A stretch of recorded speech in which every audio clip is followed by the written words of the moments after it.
नमस्कार दोस्तों, easy news में आप सभी का स्वागत है।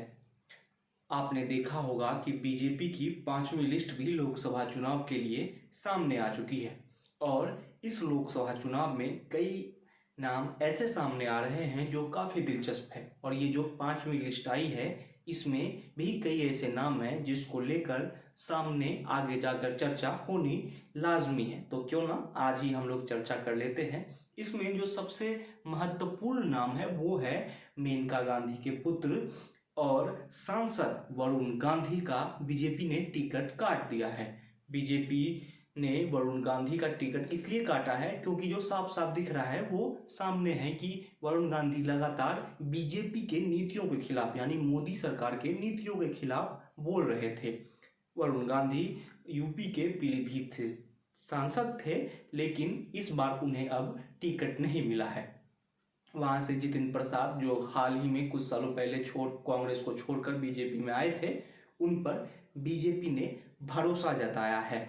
अब देखना ये होगा कि वो कितना इस भरोसे पे कायम उतरते हैं, कितना खरा उतरते हैं इस पर। लेकिन इस लिस्ट में जो दो नाम मुझे सबसे ज्यादा दिलचस्प लगे, शायद उसी पर आज चर्चा कर लेना ज्यादा जरूरी है। उसमें से पहला नाम यूपी के ही मेरठ से हमारे धारावाहिक में एक नाम जो अब तक में सबसे ज़्यादा चर्चा में रहा है वो है अरुण गोविल, जो कि धारावाहिक में राम के किरदार को निभा चुके हैं। उन्हें मेरठ से बीजेपी ने उम्मीदवार बनाया है। और दूसरा नाम हिमाचल प्रदेश के मंडी सीट से कंगना रनौत को टिकट दिया गया है। कंगना रनौत काफ़ी चर्चा में आई थी जब वो बॉलीवुड में एक ग्रुप के खिलाफ बोलने को लेकर खड़ी हुई थी। उसके बाद कंगना रनावत की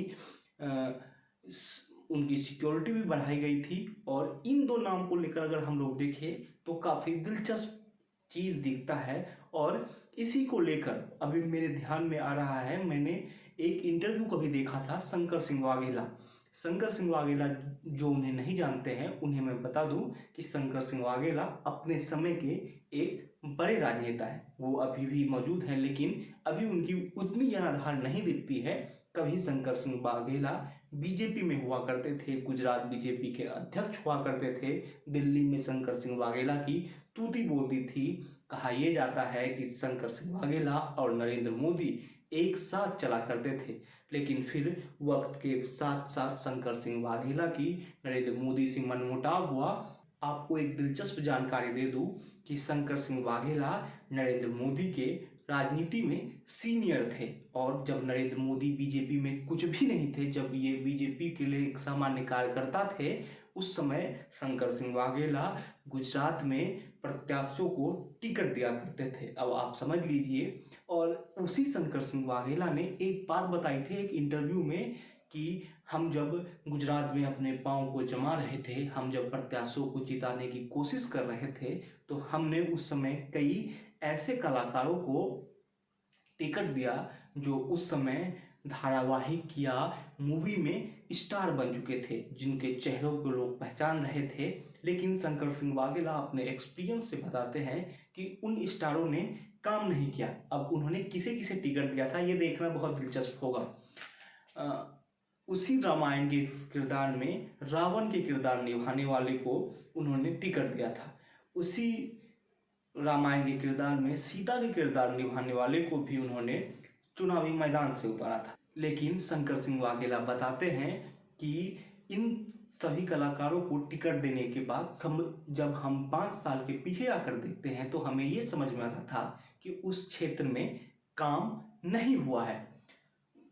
बेशक वक्त बदल चुका है, समय काफ़ी निकल चुका है, लेकिन मैं एक आपको रेफरेंस दे रहा हूँ कि हम चेहरे को देखकर टिकट दे देते हैं और हम उस चेहरे को देखकर वोट भी दे देते हैं, लेकिन क्या उस वोट के बदले आपको काम मिलता है, ये एक सवाल है। और कई बॉलीवुड सितारे जो चुनावी मैदान में आए, वो चाहे गोविंदा हो, चाहे अमिताभ बच्चन हो, चाहे राजेश खन्ना हो, कई सारे ऐसे कलाकार हैं जिन्होंने राजनीति में अपना हाथ आजमाया। आज के समय में हेमा मालिनी हो, जया प्रदा हो जो राज्यसभा सांसद है, बंगाल से ममता बनर्जी की पार्टी में कई वहाँ के लोकल जो बंगाली सिनेमा के हीरोइन हैं उन सभी को उन्होंने टिकट दिया था और अब बीजेपी ने भी इन दो कलाकारों को टिकट दिया है। अब ये कितना काम कर पाएंगे कितना काम नहीं, लेकिन सवाल ये उठता है क्या धारावाहिक के राम सियासत के राम बीजेपी के लिए